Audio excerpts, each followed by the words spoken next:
رسولك سيدنا ومولانا محمد وعلى آله وأصحابه أجمعين. Ya Allah, semoga salawat dan salam, berkah dan nikmat senantiasa Engkau curahkan untuk hamba kekasih-Mu, untuk baginda Nabi kita Muhammad alaihi salatu wassalam, untuk keluarga beliau, untuk istri-istri beliau, untuk putra-putri beliau, dan untuk seluruh sahabat Nabi.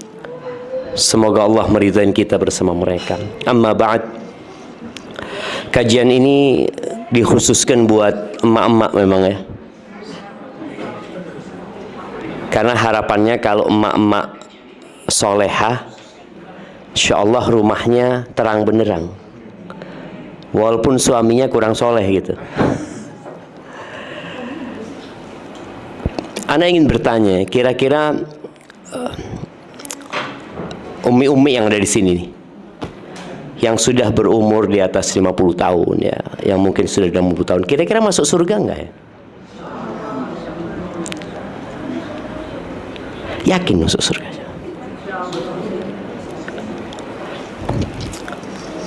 Ketika Nabi SAW berada di kota Madinah ya, setelah 13 tahun di kota Mekah ya, kita tahu bagaimana perjuangannya Khadijah radhiyallahu taala anha. Kita tahu bagaimana perjuangannya mereka yang hijrah, yang akhirnya mereka kehilangan semua hartanya. Rumah ditinggal ya, pekerjaan ditinggal. Sebagian sahabat itu tidur di masjid, gak punya rumah. Kira-kira 80 sahabat tidur di masjid. Sebagian dititipkan ke sahabat-sahabat. Mereka ada perang Badar, mereka ada perang Uhud ya. Kemudian Allah turunkan kepada mereka sebuah ayat di surat Al-Baqarah. Insyaallah ayat 214 kalau anda nggak salah, mungkin 214 atau 24, nanti bisa dilihat ya. Allah mengatakan, am hasibtum an tadkhulul jannah. Kata Allah, kalian ngira kalian bisa masuk surga? Bayangin ya. Ini ayat turun teguran kepada sahabat. Karena kadang-kala orang itu merasa udah baik. Aku nih soleha nih, aku ini udah ibadah, aku ini udah sodako, aku udah ngaji, aku baca Quran, aku haji, aku umroh. Kadang-kadang ada perasaan sudah baik dan merasa kayaknya aku masuk surga. Allah katakan, kalian kira kalian bisa masuk surga? Walamma ya'tikum mathalul ladzina khalau min qablikum massathumul ba'sa wad-dharra wa zulzilu. Kalian belum pernah ditimpa loh dengan musibah-musibah, dengan ujian-ujian, dengan petaka-petaka, dengan penyakit, dengan kelaparan, kemiskinan yang pernah menimpa umat-umat sebelum kalian. Wa zulzilu, keimanan mereka digoncangkan jemaah dengan ujian-ujian. Hatta yaqula ar-rasul walladzina amanu ma'ahu mata nasrullah. Sampai Rasul dan orang-orang beriman itu berkata, kapan ya pertolongan Allah datang? Ala inna nasrullahi qarib. Sesungguhnya pertolongan Allah itu dekat. Kita perlu takut jemaah. Jangan merasa sudah pantas masuk surga. Kalau kita tahu Abu Bakar tuh dijamin masuk surga enggak? Dijamin masuk surga. Abu Bakar tuh pernah minta doa sama Nabi SAW. Orang yang dijamin masuk surga minta doa. Beliau mengatakan, ya Rasulullah, alimni du'aan aqra'uhu fi salati. Ajarkan kepada aku doa yang aku baca waktu aku sholat atau ketika aku berdoa. Apa doanya? Ibu-ibu, doa orang yang dijamin masuk surga, doa orang yang mendampingi Nabi SAW, orang nomor 1 setelah Nabi SAW ya. Minta doa sama Nabi SAW, dikasih doa apa? Kita hafal insya Allah semua doanya. Doanya itu, Allahumma inni zalamtu nafsi zulman katsira. Abu Bakar diajarin doa. Katakan Abu Bakar ketika engkau sholat, Allahumma ya Allah, sesungguhnya aku banyak berbuat dosa ya Allah. Aku banyak menzalimin diriku sendiri dengan kezaliman yang banyak. Zulman katsira wa la yaghfiru dzunuba illa anta. Enggak ada yang bisa ngampuni dosa kecuali Engkau ya Allah. Faghfirli, bayangin ya, Abu Bakar minta ampun. Faghfirli maghfiratan min indika warhamni. Ya Allah, ampuni aku ya Allah dengan pengampunan dari dirimu, dan kasihi aku ya Allah. Innaka antal ghafurur rahim. Engkau maha pengampun dan maha pengasih. Artinya setingkat Abu Bakar takut dengan dosa-dosanya. Dan itu doa diajarin sama Nabi SAW. Maka seharusnya kita tuh semakin berumur semakin takut. Jadi orang itu semakin soleh bukan semakin tenang. Kita kan kadang-kadang kalau semakin soleh, kayaknya siap anak mati sudah, cukup amalanku. Nggak ada jemaah. Maka ahibati fillah, hari ini anak ingin kita mengevaluasi amalan yang sudah kita amalkan dan sisa umur yang tersisa untuk amalan nanti. Rasul sallallahu alaihi wasallam itu pernah menyampaikan kepada para sahabatnya, ada satu perkara yang beliau sangat khawatirkan menimpa umatnya, bahkan lebih beliau cemaskan daripada Dajjal. Beliau mengatakan, ala ukhbirukum bima huwa akhwafu alaikum indi minal masih Dajjal. Kalian mau nggak aku kasih tahu tentang satu perkara yang lebih aku takutkan? Jadi di sisiku itu lebih menakutkan menimpa kalian daripada Dajjal. Padahal setiap sholat doa kita, Allahumma inni a'udzubika min adzabil qabr wa min adzabi jahannam wa min fitnatil mahya wal mamat wa min syarri fitnatil masihid dajjal. Tiap sholat kita dianjurkan baca doa itu. Ternyata ada satu perkara yang lebih menakutkan buat Nabi SAW. Mungkin buat kita remeh, tapi buat Nabi lebih menakutkan daripada Dajjal. Apa kata Nabi SAW ketika sahabat mengatakan, bala ya Rasulullah sallallahu alaihi wasallam, qala syirkul khafi. Yang lebih menakutkan daripada Dajjal itu syirik yang tersembunyi. Tidak kerasa kalau kita melakukan kesyirikan. Kalau syirik yang nyata, menyembah berhala, menyembah patung, ya kita na'udzubillah. Tapi syirik khafi ini seperti apa? Kata Nabi SAW, yaqumur rajul fayusalli. Ada orang yang sholat. Ini contoh. Fayuzayyin salatahu lima yarahu lima yara min nadharir rajuli. Orang ini sholat karena ada yang lihat, akhirnya dia memperindah sholatnya. Jadi berapa banyak ibadah yang kita lakukan sebenarnya bukan untuk Allah Azza wa Jalla. Sekarang nih kita udah hijrah. Ya kalau kita lihat zaman dulu, jarang kita lihat emak-emak pakai kerudung. Bahkan istrinya ustadz pun nggak pakai kerudung zaman dulu. Jida-jida kita pakai apa? Pakai kebaya yang transparan ya, yang kemudian tali BH-nya kelihatan. Iya, artinya itu biasa gitu loh. Itu biasa. Padahal ini orang-orang ya muslimat gitu.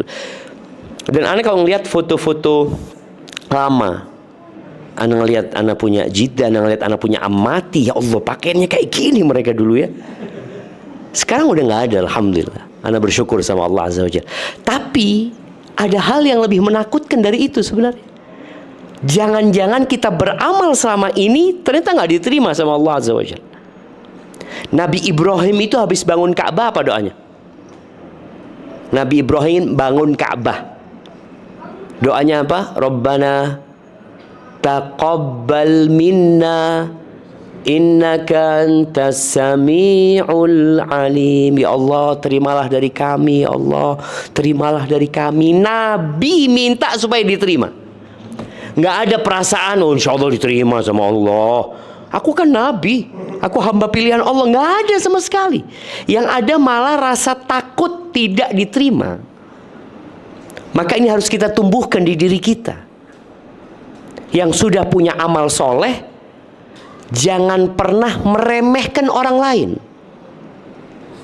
Karena kadang-kadang kita ngelihat ada orang mungkin ya berbuat dosa. Kita ngelihat orang ini, ya Allah, kok nggak bener-bener nih orangnya. Udah umur, udah tua, tetap aja berbuat dosa kayak gitu. Jangan loh. Seharusnya tatkala kita melihat orang lain belum dapat hidayah, apa yang kita lakukan? Doakan dia. Doakan dia. Kadzalika kuntum min qabl famanallahu alaikum. Allah mengingatkan para sahabatnya, kalian dulu juga sesat. Sama. Terus Allah kasih hidayah sama kalian gitu loh. Jadi kita sama semuanya dulu sesat loh jemaah. Oh enggak, Ustaz, ana dari kecil sudah. Nggak ada. Sampai Allah Azza wa Jalla mengatakan dalam hadis qudsi, ya ibadi kulluhukum dhallun illa man hadaitu. Wahai hamba-hamba, kalian semua tersesat kecuali orang yang aku kasih hidayah. Fastahduni.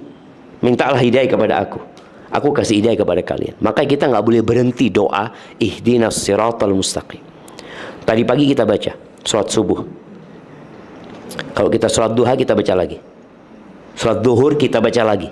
Asar barusan kita baca lagi. Ihdinas siratal mustaqim. Ihdinas siratal mustaqim. Nanti sholat maghrib 3 kali kita baca ihdinas siratal mustaqim. Isya 4 kali kita baca ihdinas siratal mustaqim. Gak berhenti jamaah. Karena kita berada di daerah yang sangat menakutkan. Iman kita ini bisa diambil loh jemaah. Walaupun kita sekarang sudah istiqomah.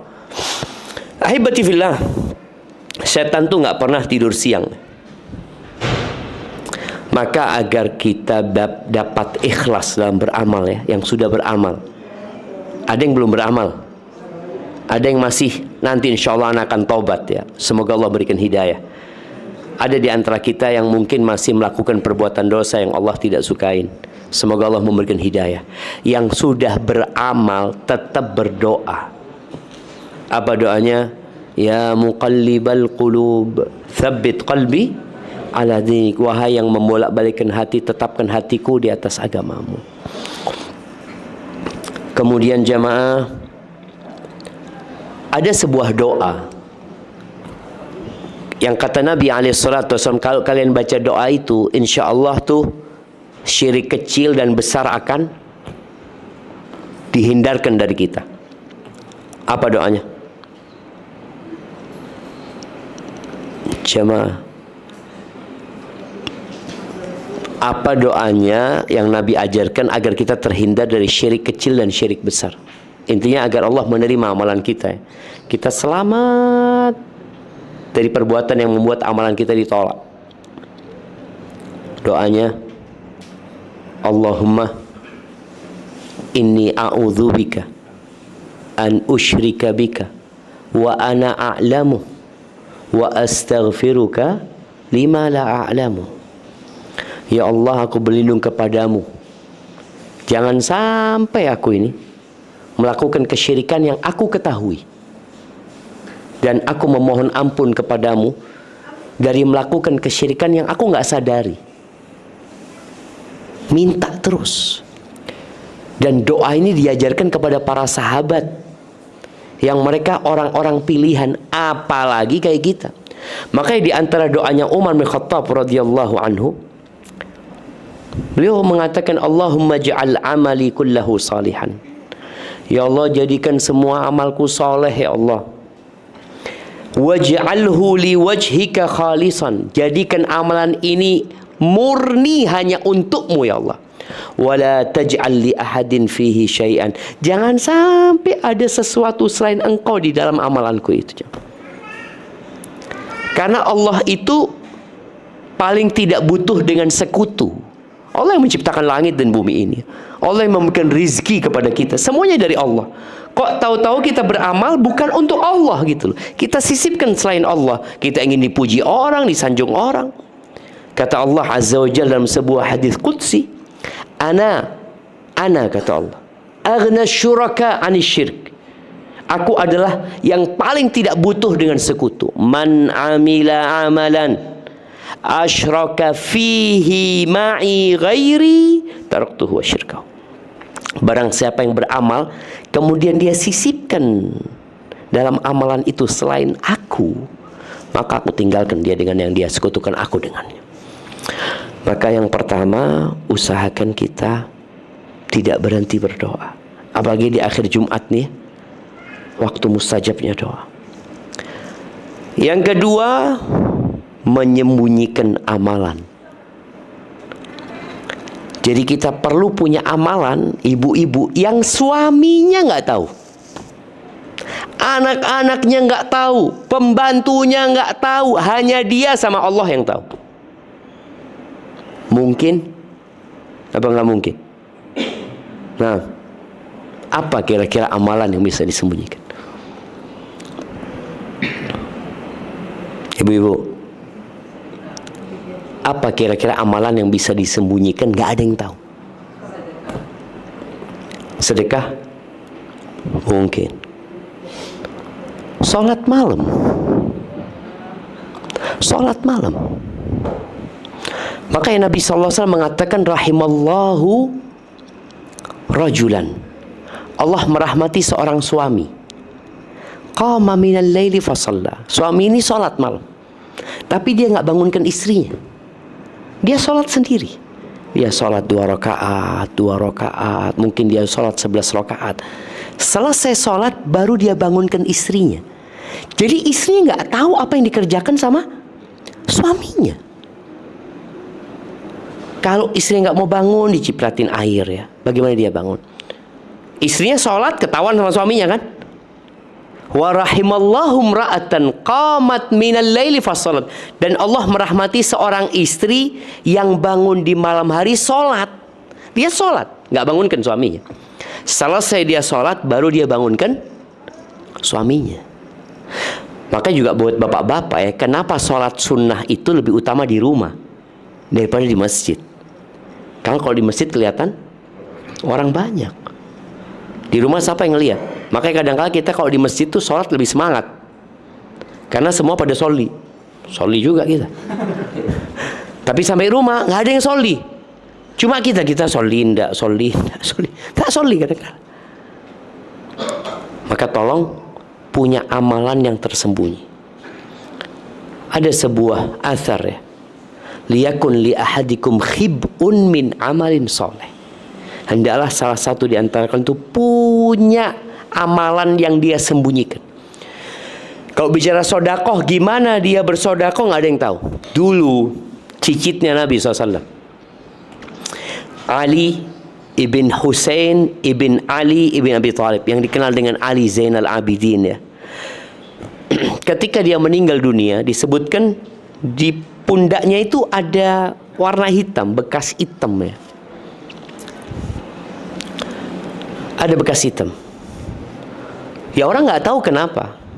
Setelah meninggal dikuburkan, ternyata orang-orang kehilangan sodakoh malam hari.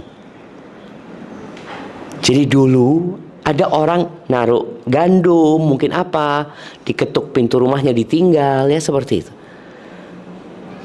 Orang itu baru tahu bahwa hal itu amalannya Ali ketika dia meninggal dunia. Jadi nggak ada yang tahu jemaah. Maka usahakan kita punya amalan yang tersembunyi. Ya kita mau riak gimana kalau amalan yang tersembunyi. Tapi sebagian kita Masya Allah, pagi matanya merah ya. Kok kenapa? Kok kayak sakit gitu ya. Oh iya afwan, tadi malam habis sholi malam gitu orang. Gimana dia menyembunyikan amal? Dia ceritakan kepada orang. Ibadah umroh itu bisa nggak disembunyikan? Nah, bisa nggak orang umroh tapi nggak ada yang tahu? Umroh di mana? Nggak bisa. Anda artinya umroh itu ibadah memang yang kelihatan. Kita naik pesawat ya kelihatan orang, kita pakai ihram kelihatan orang, kita tawaf kelihatan orang. Apa kita nunggu sepi baru kita mau tawaf? Nggak ada gitu loh. Itu ibadah kelihatan orang. Tapi bagaimana kita ibadah itu tetap jaga hati? Karena ada orang-orang yang foto di depan Ka'bah, ya kan, Ka'bah, foto gitu. Padahal dia nggak doa, dia cuma sedang action berdoa. Kalau dulu orang itu riak karena ibadah, ini wala ibadah dia. Udah, syukron gitu. Gak ada dia. Subhanallah jemaah. Bener-bener kita itu kalau bisa, ya udah doa kita nggak usah kelihatan orang. Walaupun kita umroh ketahuan orang, tapi ada ibadah-ibadah kita di Mekah pun yang nggak kelihatan sama orang. Itu perlu diusahakan. Ketika Nabi SAW menyebutkan ada 7 golongan yang akan mendapatkan naungan di padang mahsyar itu, pada hari tidak ada naungan kecuali naungan Allah. Salah satunya siapa? Wa rajulun tasaddaqa bi sadaqatin fa akhfaha. Seorang yang bersedekah kemudian dia sembunyikan sampai tangan kirinya nggak tahu apa yang diinfakkan tangan kanannya. Dan khusus buat emak-emak ini harus banyak sedekah. Kenapa? Ibu-ibu, kenapa ibu-ibu lebih harus banyak sedekah? Sembunyi-sembunyi lagi. Kenapa? Ya, Nabi SAW ketika menceritakan banyak perempuan masuk neraka, perempuan itu punya karakter buruk, lupa dengan kebaikan suaminya. Dia kurang bersyukur. Kata Nabi SAW, tasaddaqna, sedekah kalian. Itu perempuan ngelepas cincin, ngelepas gelangnya, dilemparkan ke Bilal, cincinnya dilemparkan, ada yang kalungnya dia lemparkan. Ternyata sedekah itu memperbaiki karakter kita, tapi sedekah yang ikhlas. Gak perlu diceritakan, ana bantu fulan, gak perlu. Coba usahakan punya sedekah yang memang suami pun gak tahu. Sekarang mudah, sedekah gak ketahuan orang itu mudah. Dengan cara apa? Transfer sekarang ini. Transfer tanpa konfirmasi. Kalau memang rekeningnya udah bener rekening sedekah gitu loh. Soalnya kalau rekening umum harus konfirmasi, afwan ana kirim buat masjid gitu ya. Akhirnya mereka jadi tahu. Tapi ada memang rekening sedekah, ini rekening buat bangun masjid. Udah yang masuk sana akan jadi buat masjid. Ya udah kirim sudah. Istri nggak tahu, anak nggak tahu, suami nggak tahu. Benar-benar kita berusaha punya amalan yang orang lain nggak tahu.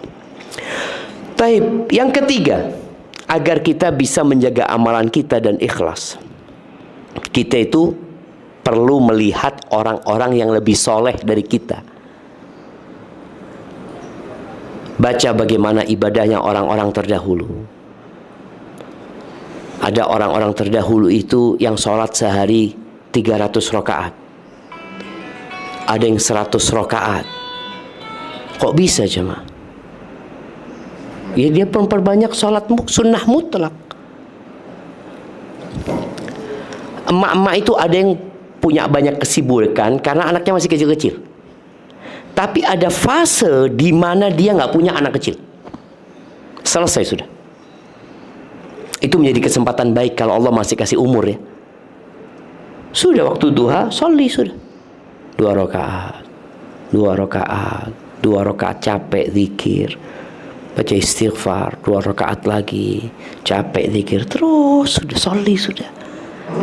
Dan usahakan sholatnya di tempat yang nggak kelihatan orang. Sholat di masjid itu pahalanya berapa? Berjamaah di masjid 27. Kalau bapak-bapak sholat di rumah dapat berapa? 1. Kalau mama dapat berapa sholat di rumah? Dapat berapa?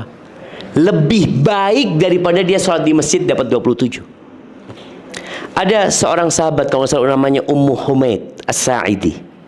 Ummu Humaid As-Sa'idi ngomong sama Nabi SAW, ya Rasulullah, inni uhibbus salata ma'ak. Dia, ya Rasulullah, aku itu ingin, aku suka sholat bersamamu ya Rasulullah. Kata Nabi SAW, qad alimtu annaki tuhibbina salata ma'i. Aku tahu kau suka sholat bermakmum bersamaku di Masjid Nabawi ini jemaah. Tapi sholatmu tadi ya, di kamar tidurmu itu lebih baik daripada sholatmu di rumahmu. Jadi sholat di kamar tidur ya, apalagi di kamar tidur, ada dulu namanya mikhda. Mikhda itu kayak gudang kecil. Sholatmu di situ lebih baik daripada sholatmu di kamar tidurmu. Dan sholatmu di kamar tidurmu lebih baik daripada sholatmu di ruang tamu sini, di ruang rumah yang lebih luas. Dan sholatmu di masjid kampungmu, di rumahmu lebih baik daripada sholatmu di masjid kampungmu. Dan sholatmu di masjid kampungmu lebih baik daripada sholatmu di Masjid Nabawi. Bayangin dia. Akhirnya Ummu Humaid ini minta dibikinkan musola di pojok rumahnya yang paling gelap, yang paling tidak kelihatan. Di situ dia beribadah sampai mati.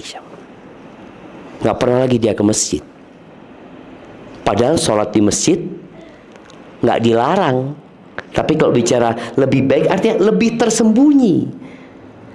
Kalau sekarang alhamdulillah mungkin di kamar tidur ya, kemudian ada kadangkala beberapa kamar tidur itu luas, ada ruangan lagi yang tersembunyi. Ya udah, bikin musola itu bukan yang kelihatan orang. Kadangkala kan perempuan bikin musola di rumah tapi kelihatan pembantu, kelihatan tamu, kelihatan siapa, kelihatan kita ibadah di situ. Boleh. Tapi kalau kita pilih tempat yang lebih tersembunyi, itu lebih baik. Udah nggak ada yang tahu. Di kamar itu kunci kamarnya, di pojokan sholat sudah di situ. Pas keluar kamar, mama dari mana? Habis sholat, habis sholli. Nggak perlu cerita, habis sholli. Udah sholatnya tersembunyi, cerita lagi sama orang. Ada urusan di kamar. Jadi ada kondisi kita benar-benar menyembunyikan amalan kita. Tadi kita belajar, kita baca cerita-cerita ulama-ulama terdahulu ya. Ada kisah seorang wanita yang diperkosa. Ketika dia perkosa, dia itu membakar tangannya dengan lilin. Dalam kondisi dia mungkin diikat ya, tapi dia masih bisa membakar jarinya dengan lilin. Yang memperkosa itu heran, kenapa engkau lakukan itu? Iya, aku takut ketika engkau menggauliku, aku merasakan kenikmatan yang nanti aku diazab sama Allah Azza wa Jalla. Maka biar tanganku ini menjadi saksi juga kalau aku tidak menginginkan ini terjadi, kata dia. Sampai seperti itu. Maka kita kalau kumpul sama orang-orang yang di bawah kita, kita merasa, oh ana lebih baik dari fulana, ana lebih ahsan dari fulan. Jangan. Baca sejarah, baca kisah-kisah para sahabat bagaimana ibadah mereka. Aisyah itu janda sejak umur 17 tahun. Udah jadi janda. Dia meninggal umur 64 kalau nggak salah, ana lupa ya. Berapa lama dia menjadi janda, jemaah? Dan istri-istri Nabi itu nggak boleh nikah lagi. Aisyah itu ibadahnya, puasanya Aisyah itu puasa dahr. Cuma Idul Fitri dia nggak puasa, Idul Adha dia nggak puasa, Ayam Tasyrik dia nggak puasa, tapi sepanjang tahun dia puasa. Bagaimana menjaga syahwatnya istri Nabi ya. Jadi diuji sama Allah Azza wa Jalla. Dan Aisyah itu kalau punya fulus, dia pernah jual rumah, semua fulusnya disodakohkan sama Aisyah. Maka kalau kita sodakoh merasa sudah banyak, tolong ketika kita merasa sodakoh banyak itu, bandingkan dengan yang kita tinggalkan. Karena hitungan pada hari kiamat itu hitungan persentase. Bagaimana hitungan persentase? Nabi SAW menyebutkan 1 dirham bisa mengalahkan 100 dinar. 1 dirham bisa mengalahkan 100 dinar. 1 dirham itu ya 1/10 dinar sebenarnya. 1/10 dinar bisa mengalahkan 100 dinar. 100 dinar itu jamaah berapa gram? 425 gram emas. Hampir setengah kilo. Kira-kira sekarang ya 500 juta mungkin lah. 500 juta. Itu bisa dikalahkan dengan yang cuma mungkin 1 juta. bisa ngalahkan yang 500 juta. Sahabat tanya, kaifa ya Rasul? Gimana ya Rasulullah? Itu orang hanya punya harta 2 dirham. Hartanya cuma 2 dirham. Ketika dia sodakohkan 1 dirham, berapa yang dia sodakohkan? Setengah hartanya cuma 50% hartanya. Maka hitungan pada hari kiamat itu bukan dengan jumlahnya. Yang sodakoh nih 100 dinar, 500 juta dia sodakoh, dia punya uang banyak di rumahnya. Dia cuma ngambil sedikit, kemudian dia sodakohkan. Sisanya masih banyak. Makanya kadang-kala kita itu merasa, alhamdulillah dulu anak bisa sodakoh cuma 100 ribu Ustaz. Sekarang alhamdulillah bisa sodakoh 100 juta Ustaz.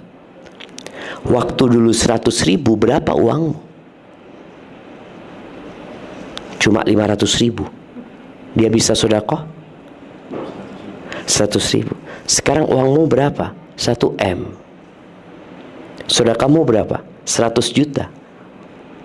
Berarti cuma 10%. Dulu sodakohmu seperti itu jamaah. Jadi kita harus benar-benar ngitung berapa yang kita tinggalkan, berapa yang kita simpan. Maka kalau kita nggak baca sejarah, kita nggak baca orang-orang soleh, kita merasa udah soleh. Maka yang keempat itu kita perlu, ini menjadi penyakit manusia ya. Yang tadi di awal Anda sebutkan, penyakit manusia itu sudah merasa cukup dengan amalannya, puas dengan kesolehannya, dengan bacaan Qur'annya, dengan sholat sunnahnya, dengan puasa sunnahnya, dia merasa puas. Makanya ada seorang wanita yang datang kepada Nabi SAW. Ketika dia mau pulang, Nabi tanya sama perempuan ini, "Adzatu zaujin anti?" Engkau punya suami? Kata dia, "Iya ya Rasulullah, aku punya suami." "Kaifa anti minhu?" Gimana sikapmu kepada suamimu? Kira-kira ibu-ibu kalau dikasih pertanyaan ini jawabannya apa? Ibu-ibu. Nah, ada mic, kasih ke ibu-ibu mic. Mana mic satunya? Itu tuh. Kasih mic itu. Hidup nggak? Hidup nggak?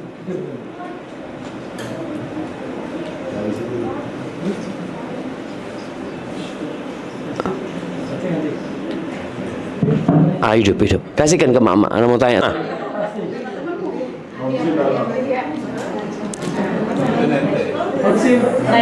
Siap. Pertanyaannya, bagaimana sikap ibu kepada suami ibu selama hidup ini?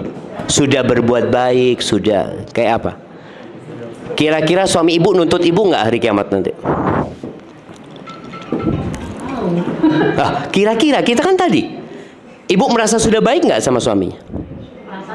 Perasaan, ya, siap. Itu yang Anda inginkan. Jadi kalau ditanya perempuan itu perasaan mah enggak, insya Allah Ustaz. Suami aneh yang kurang bersyukur Ustaz dapat anak. Ya, ini perempuan yang ditanya sama Nabi SAW, gimana sikapmu kepada suamimu? Qala la aluhu illa ma'ajiztu. Aku tidak pernah menyia-nyiakan dia ya Rasulullah, kecuali yang aku nggak mampu. Jadi dia sangat maksimal memberikan pelayanan kepada suaminya. Ini bahaya jemaah. Apa kata Nabi SAW? Unduri aina anti minhu. Kau perhatikan lagi ya, bagaimana sikapmu kepada suamimu, karena suamimu itu surgamu atau nerakamu. Jadi kita kadang merasa sudah, belum tentu sudah. Maka tolong jangan merasa sudah soleh. Tadi perasaan sudah baik itulah yang membuat kita akhirnya tidak pernah menambah kebaikan kita. Apa sih kurangnya aku? Kayaknya nggak ada. Ahibati fillah. Ada sebuah ungkapan ya dari salafus saleh yang mengatakan ada seorang yang masuk surga gara-gara dosa, dan ada orang yang masuk neraka gara-gara ketaatan dia. Ini orang taat masuk neraka, orang berbuat dosa masuk surga. Loh, kok bisa? Para ulama menjelaskan, ini orang yang berbuat dosa, dosa itu selalu menghantui dia. Dia takut, ya Allah aku berbuat dosa. Kemudian dia istighfar, dia mohon ampun, dia malu sama Allah SWT. Akhirnya dosanya ini menggiring dia menuju ke surga. Karena dia akhirnya jadi orang baik, tapi masih takut sama dosanya. Tapi ada orang yang melakukan ketaatan, kemudian dia bangga dengan ketaatannya, dia merasa sudah soleh, bahkan dia meremehkan orang lain. Akhirnya dia masuk neraka gara-gara ketaatan dia yang dibalut dengan ujub. Dan kata Nabi SAW, termasuk yang menghancurkan manusia itu i'jabur rajuli binafsi. Dia takjub sama dirinya. Ada perempuan kalau bercermin ketawa-ketawa sendiri, ada yang lihat, ya Allah bagus banget anak punya anak ya. Dia lihat kiri kanan, ada yang bangga sama dirinya sendiri. Padahal ketika tanya sama anaknya, nak, mama gimana nak? Mama udah tua mah. Tapi ketika dia bercermin, dia merasa masih muda. Anaknya, itulah kadang-kala kita perlu yang namanya apa namanya ya? Auditor eksternal. Soalnya kalau kita mengaudit diri sendiri, kadang-kala merasa kayaknya sudah khair anak ini. Iya. Ada orang yang suka ngomongin orang lain tapi nggak sadar. Anaknya yang tahu. Anaknya itu ngomong, Ustaz, anak punya abah kayak gini Ustaz, anak punya umi kayak gini Ustaz. Gimana Ustaz ya? Tapi dua orang ini, abah sama umi anak, merasa nggak masalah. Bahkan kalau dikasih nasihat sama anaknya, udahlah engkau masih bau kencur, nggak tahu apa-apa. Ini bahaya sekali jemaah. Dan memang sombong itu menolak kebenaran dan meremehkan orang lain. Maka kita perlu takut. Yang kelima ini, kita perlu takut amalan kita nanti nggak diterima sama Allah. Perasaan takut itu yang membuat kita habis sholat baca apa? Astaghfirullah, astaghfirullah, astaghfirullah. Bayangkan habis sholat istighfar, bukan habis berbuat dosa loh. Kalau orang habis berbuat dosa, habis gibain orang lalu astagfirullah, astagfirullah, ya pantas dia berbuat dosa. Ini habis sholat istighfar. Ini menunjukkan bahwasanya kita memang perlu takut. Jangan-jangan sholatku nggak diterima sama Allah Azza wa Jalla. Berapa banyak sholat kita yang hanya 1/10 yang diterimanya. Bahkan ada orang yang sholat selama 60 tahun. Kata Nabi SAW, Innar rajula la yusalli salata sittina sana walam tuqbal lahu salah. Ada orang yang sholat selama 60 tahun, satu pun sholatnya nggak ada yang diterima. Satu pun nggak ada yang diterima. Kenapa? Asal-asalan dia sholat. Yutimmu ruku'ahu wa la yutimmu sujudahu, yutimmu sujudahu wa la yutimmu ruku'ahu. Sujudnya bagus, tapi ruku'nya enggak. Ada yang ruku'nya bagus, sujudnya enggak sempurna. Yang penting dia sholat. Maka tolong kita pelajari lagi. Apa sih syarat-syarat agar ibadah kita diterima sama Allah Azza wa Jal? Kemudian jamaah, kita nggak perlu sibuk dengan omongan orang. Orang mau jelekin kita, orang mau menghina kita, udah nggak usah sibuk sama omongan mereka. Juga nggak perlu bangga dengan pujian orang. Orang itu muji kita nggak ada gunanya juga. Pujian yang berguna itu pujiannya Allah. Jadi kalau mau riak sama siapa? Sama Allah Subhanahu Wa Taala. Jangan sibuk dengan omongan orang. Kemudian yang selanjutnya, ingat suatu hari kita di kuburan sendirian, maka nggak perlu kita ngurusin orang, nggak perlu kita merasa lebih baik dari orang lain, nggak perlu kita menunggu ucapan jazakallah khair dari orang lain. Sudah, kita berbuat karena Allah Azza wa Jalla. Barakallahu fiik. Itu mungkin dapat Anda sampaikan pada kesempatan kali ini. Kita masuk ke sesi tanya jawab. Tafadhal kalau ada pertanyaan. Naam, silahkan. Pertanyaan langsung boleh, mau ditulis silahkan.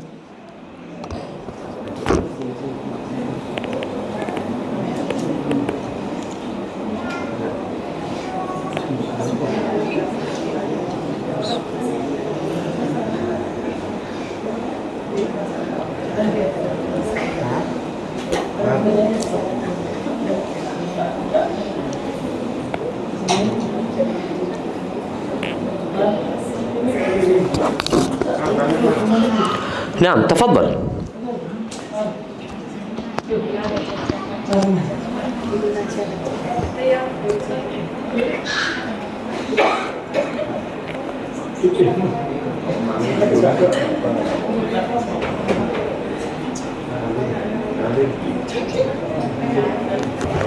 Ini memang jamaah itu pinter kabeh.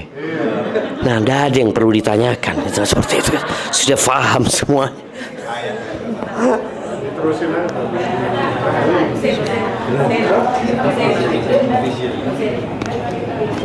Ana takut nerusin, gelasnya udah penuh, tumpah-tumpah nanti. Naam, tafadhal. Naam, silakan. Bismillah jamaah. Ada dua orang yang nggak akan pernah nuntut ilmu ya. Yang satu sombong, yang kedua pemalu.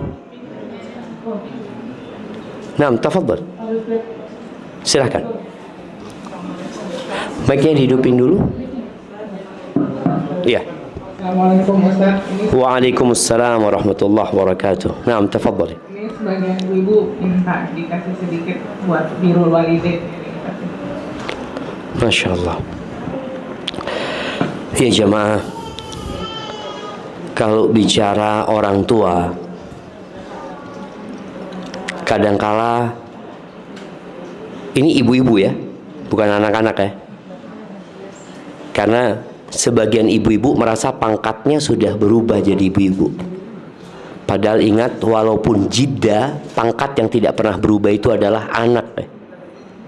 Jadi seorang ibu tetap anak, seorang jiddah tetap anak kalau melihat kepada orang tuanya.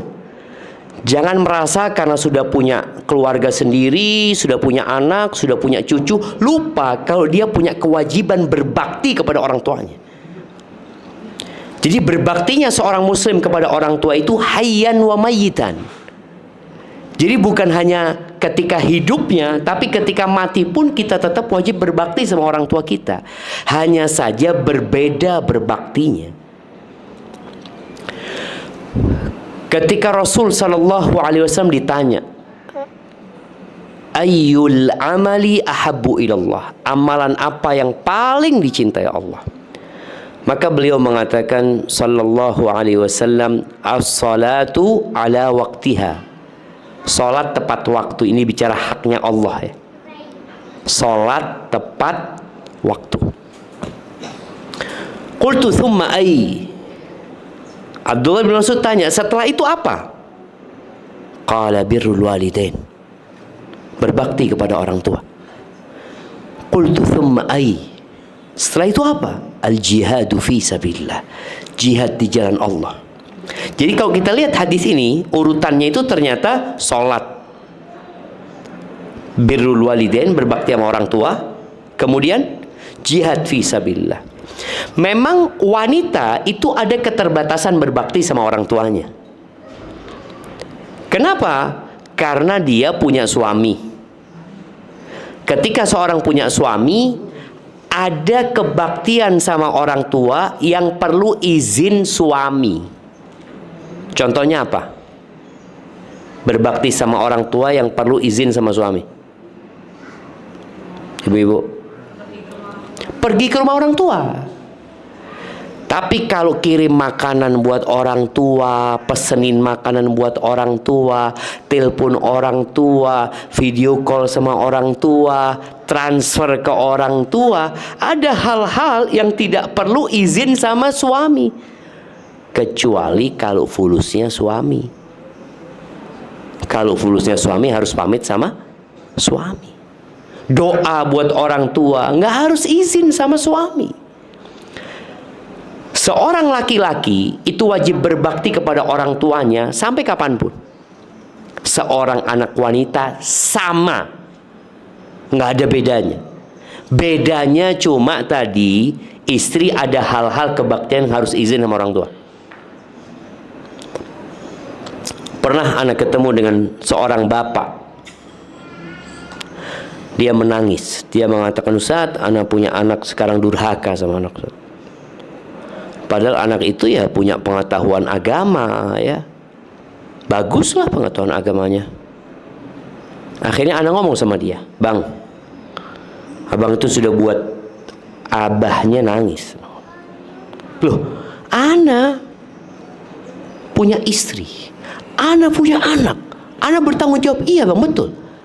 Tapi sebelum itu ada istri, sebelum itu ada anak, ada orang tua, yang abang wajib berbakti sama orang tua. Dan pangkat abang yang sampaikan, walaupun sudah menikah tetap anak, nggak berubah gitu loh. Maka di sini bagaimana anak perempuan itu membantu suaminya berbakti kepada orang tuanya agar suaminya membolehkan dia untuk tetap mengunjungi orang tuanya, datang ke rumah orang tuanya. Dan jangan sampai kesibukan dengan keluarga membuat kita lupa sama orang tua kita. Paling nggak telepon sama orang tua. Ketika ada seorang sahabat ya, yang dia minta izin untuk jihad fisabilillah. Aku ingin berjihad di jalan Allah Azza wa Jalla. Kita tahu jihad ini resikonya nyawa, cacat seumur hidup, kehilangan harta. Nabi SAW tanya, Ummuka hayy, ibumu masih hidup? Masih hidup ya Rasulullah. Kau berbakti sama ibu. Datang lagi dari kanan. Kata Nabi SAW, kau berbakti sama ibu. Datang lagi dari arah mana-mana sampai ke depan. Kata Nabi SAW, ilzam rijlaha fa innal jannata tham. Engkau cari surga kan? Tetap engkau di kaki emakmu. Di situ surga, kata Nabi SAW. Jadi kalau kita bicara berbakti, berbakti kepada ibu itu lebih daripada berbakti kepada ayah memang. Tapi anak jangan lupa. Kadang-kadang dia sama emaknya lupa sama bapaknya. Sebagian anak perempuan itu mungkin dia berpikir, abah anak pernah trauma Ustaz, abah anak jahat Ustaz, anak punya abah dulu KDRT sama anak punya ibu, macam-macam lah dia sebutkan kesalahan abahnya. Jamaah rahimakumullah, kita tuh wajib berbakti sama orang tua kita, walaupun bapak kita kafir. Walaupun orang tua kita kafir, kita wajib berbakti. Kita wajib berbakti sama orang tua kita walaupun orang tua kita nyuruh kita kafir.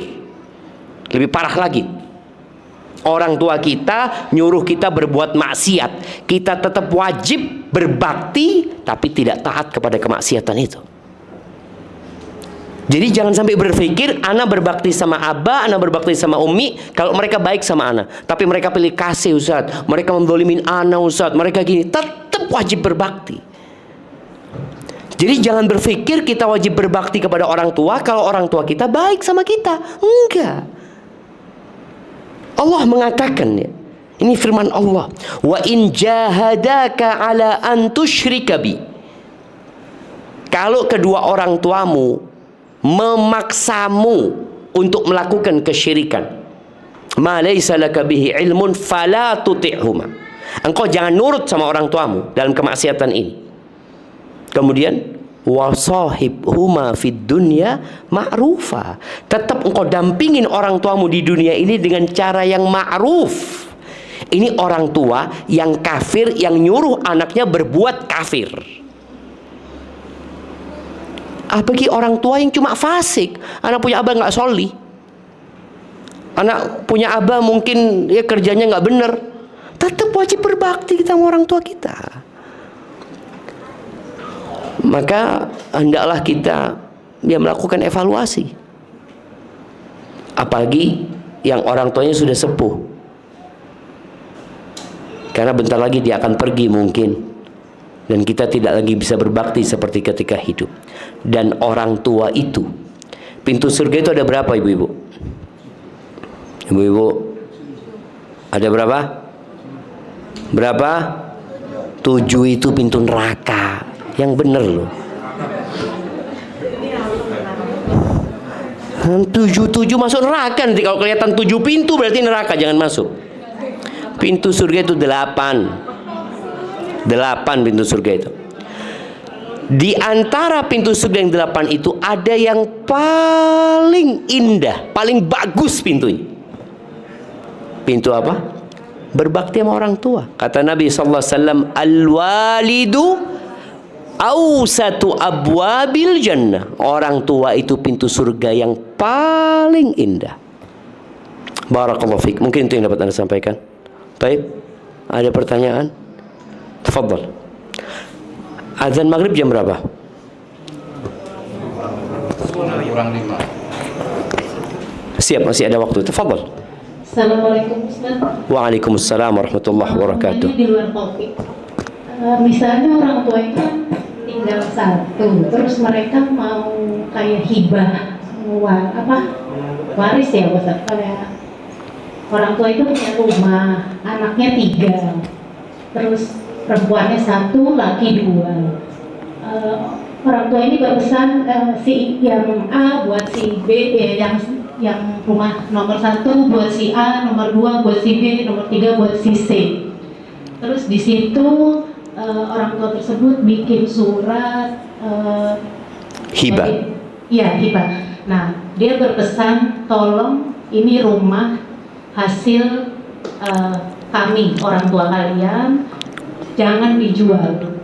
Misal seandainya orang tua ini udah nggak ada, terus si anak menjual, apakah kita harus menjalankan wasiat beliau atau gimana? Insyaallah. Iya. Barakallahu fikum. Jadi kalau bicara hibah sebelum meninggal dunia itu harus ada serah terima ya. Kalau hanya pesan namanya wasiat. Kalau hanya mengatakan ini rumah buat fulan, tapi nggak dikasihkan. Tapi kalau sudah diserah terimakan, bukan surat ya, tapi serah terima. Makna serah terima itu sudah dimilikin. Jadi kalau anak itu mau jual ya punya dia gitu. Walaupun ibunya masih hidup, milik dia. Itu namanya hibah. Boleh jadi anaknya mati lebih dulu daripada orang tuanya. Ketika anaknya mati lebih dulu, maka itu jadi warisan. Karena sudah dihibahkan. Para ulama mensyaratkan kalau hibah itu ada serah terima. Tapi kalau cuma surat wasiat berarti hanya wasiat saja. Nunggu mati baru diberikan. Ini yang mana ini? Surat apa? Kayak surat buat si A, si B, si C. Iya. Kalau di depan pengacara ini yang si ini buat si ini ya, saya kasih. Iya, berarti sudah diterimakan kan? Iya, nggak nunggu mati baru diberikan. Aman, berarti sudah jadi milik mereka. Tapi tinggal sekarang wasiat rumah tadi. Kalau bicara wasiat, orang tua itu boleh berwasiat 1/3 dari hartanya. Jadi kalau dia wasiatkan rumah ini jadi rumah induk. Kalau nilainya 1/3 dari seluruh harta warisannya, boleh. Walaupun nilainya perempuan dan laki beda itu nggak apa-apa. Ini yang ditanya hibahnya apa wasiatnya tadi? Hibahnya. Oke, kalau hibahnya itu ada 2 pendapat ulama. Yang pertama mengatakan hibah itu seperti warisan, berarti 1/2. Tapi yang kedua, dan analis pendapat ini lebih kuat ya, kalau hibah itu boleh sama. Boleh sama. Kalau ternyata tidak sama, kembali kepada keridhaan mereka. Karena pada hakikatnya orang tua itu nggak boleh pilih kasih ya sama anaknya. Jadi kalau mereka ridho, alhamdulillah sudah selesai. Tinggal yang masalah wasiat. Wasiat itu boleh dilaksanakan karena ada orang tua yang wasiat. Abah minta rumah itu jangan dijual ya. Rumah itu jadi tempat kumpulnya keluarga. Sudah. Kalau wasiatnya seperti itu dan nilainya nggak lebih dari 1/3 dilaksanakan. Karena pembagian waris itu kata Allah Azza wa Jal, mim ba'di wasiyatin yusa biha aw dain. Pembagian waris itu setelah wasiat ditunaikan, utang dilunasin. Jadi seperti itu. Barakallahu fikum.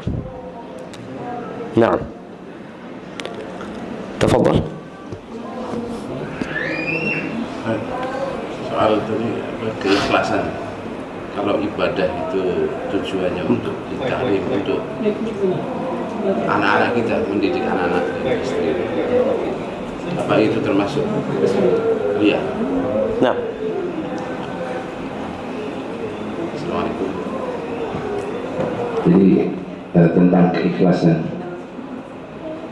amal yang disembunyikan, maksud dari sholat malam. Jadi ada riwayat Imam Ahmad bin Hanbal ya, 300 rakaat itu yang meriwayatkan kalau masalah putranya Abdullah. Artinya itu diketahui saja. Nah, kalau untuk diri kita, misal kita melaksanakan suatu amal ya, sholat malam, kita tetap ikhlas dan tujuannya diketahui sama anak istri kita untuk diikuti. Untuk pendidikan, supaya anak-anak kita mengikuti dengan baik dan benar. Terus kemudian ada dengar tentang makna riya, terus kemudian bisa ibadah itu kalau tujuannya untuk manusia bisa syirik. Jadi dia melakukan ibadah atau meninggalkan ibadah itu karena manusia, itu bisa syirik. Itu batasnya. Jadi tidak hanya pamer, mungkin dia tidak melakukan suatu ibadah karena di situ ada orang, dia malah terjerumus ke dalam riya. Kalau nggak salah, mari jelaskan. Terima kasih. Nah, iya, berkaitan dengan ikhlas ini, tadi kita sampaikan menyembunyikan amalan itu yang membantu kita lebih ikhlas. Tapi bukan berarti kalau beramal itu harus sembunyi semua, enggak. Maka Allah Azza wa Jalla mengatakan in tubdus sadaqati fa ni'immahi wa in tukhfuha wa tu'tuha al-fuqara fa huwa khairul lakum. Kata Allah, kalau kalian sedekah terang-terangan, syiar bagus, tapi kalau kalian sembunyikan dan kalian berikan kepada orang yang membutuhkan, itu lebih baik. Jadi kalau bicara sholat tadi, sholat sunnah boleh di masjid, tapi di rumah lebih baik gitu loh, karena memang lebih nggak kelihatan orang. Kalaupun di rumah dilaksanakan kelihatan orang, orangnya terbatas. Artinya orang itu, masa kita mau riak sama orang-orang itu sebenarnya. Tapi kalau di luar, potensi riaknya lebih besar. Jadi kalau bicara kita mau sholat sambil bawa anak kita, ngajarin anak kita, nggak ada masalah. Yang penting kan niat.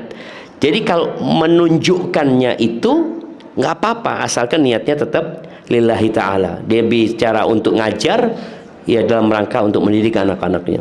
Ya kalau bicara tadi meninggalkan amalan karena manusia. Jadi ada orang yang meninggalkan amalan karena manusia ini kondisinya beda-beda. Kondisi yang pertama, dia mau beramal tapi kelihatan orang, dia mau tunda. Bukan dia nggak sholat sama sekali gitu, enggak. Tapi dia menunda. Tapi ada orang yang kelihatan orang, udah nggak sholat. Dan anak ingat dulu di kampung anak itu ada satu orang yang nggak pernah sholat di masjid. Anak tanya, kenapa? Kata dia, takut riak anak. Iya, dia meninggalkan sholat di masjid takut riak loh, nggak bener ini gitu loh, seperti itu. Kenapa? Karena sholat berjamaah ini memang sholat yang kelihatan orang, dan itu sebenarnya semua orang sama. Semua orang laki itu seharusnya semuanya di masjid. Yang membedakan apa? Sunnahnya tadi. Engkau kalau kepingin nggak kelihatan orang, ya qobliyahnya di rumah, ya ba'diyahnya di rumah gitu loh. Tapi kalau berjamaah, ya memang orang-orang munafikin itu sholat ke masjid tapi riya. Kata Allah Azza wa Jalla, innal munafiqina yukhadi'una Allah wa huwa khadi'uhum idza qamu ila sholati qamu kusala. Orang munafik itu kalau sholi males, tapi kalau ada yang ngelihat semangat dia, yura'unan nas, riya dia. Jadi kalau meninggalkan tadi karena manusia sehingga dia tidak mau beramal, jadi bisa terjebak dalam kesyirikan sebenarnya nantinya seperti itu. Jadi jangan sampai kita akhirnya meninggalkan amalan karena manusia, tapi kita meninggalkan amalan karena takut dipuji manusia, kemudian kita cari waktu lain. Contoh kita mau sedekah, anak mau sedekah, aduh kelihatan orang, nunggu nanti orang pada pergi baru kita kasih. Nggak apa-apa yang seperti itu. Bukan akhirnya, aduh kelihatan ahsan nggak sedekah anak, akhirnya dia malah nggak sedekah gitu. Itu yang tidak diperbolehkan ya. Hadza wallahu a'lam bissawab. Nah, baik, ada pertanyaan? Tafadhal.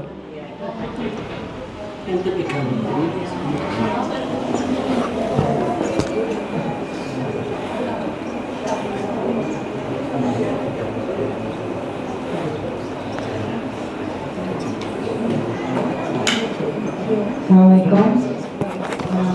Waalaikumsalam warahmatullahi wabarakatuh. Bertanya, Nah, kalau seandainya kita lagi jualan gitu Ustaz, terus ada yang pesan tapi untuk maulid atau untuk ulang tahun, gitu gimana ya Ustaz hukumnya? Nah, Masya Allah jamaah, ini pertanyaan yang indah sekali ya. Kenapa anak katakan indah? Ketika seorang mulai berpikir boleh atau tidak boleh, itu menunjukkan kepedulian dia dengan agama.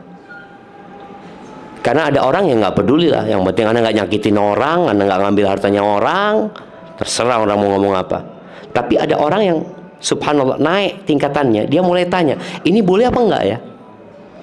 Dan coba tanyakan kepada diri kita, berapa banyak pertanyaan kita selama hidup tentang boleh dan tidak boleh secara agama. Apalagi kita hidup di masa yang orang nggak peduli dapat harta halal atau haram dia, banyak orang nggak peduli lagi. Maka bicara ada acara-acara yang mungkin tidak dibenarkan dalam agama atau tidak dianjurkan dalam beragama. Allah mengatakan wa ta'awanu 'alal birri wat taqwa. Kata Allah, hendaklah kalian saling tolong menolong dalam kebaikan dan ketakwaan, dan jangan saling tolong menolong dalam dosa dan permusuhan gitu ya. Mungkin bicara tadi acara yang disebutkan, bicara maulid, bicara ulang tahun, kan masalahnya memang ada khilaf Ustaz. Sebagian ulama membolehkan, bahkan mengajak orang seperti itu. Tapi ketika kita melihat bagaimana Rasulullah SAW bersama para sahabatnya, maka kayaknya yang mereka lakukan yang lebih baik. Nabi SAW tidak pernah merayakan hal itu, para sahabatnya nggak pernah, imam yang 4 juga nggak pernah merayakan. Kenapa kemudian kita harus terjebak dalam perdebatan, padahal mereka nggak pernah melakukan gitu? Buat apa kita debat dalam masalah ini? Maka ngerasa lebih baik kita menolak ketika kita diminta seperti itu, dan jangan takut rezekinya berkurang ya. Karena barang siapa meninggalkan sesuatu karena Allah, Allah akan kasih ganti yang lebih baik insyaallah. Baik, karena sudah azan, kita ada? Oh nanti habis sholli. Baik.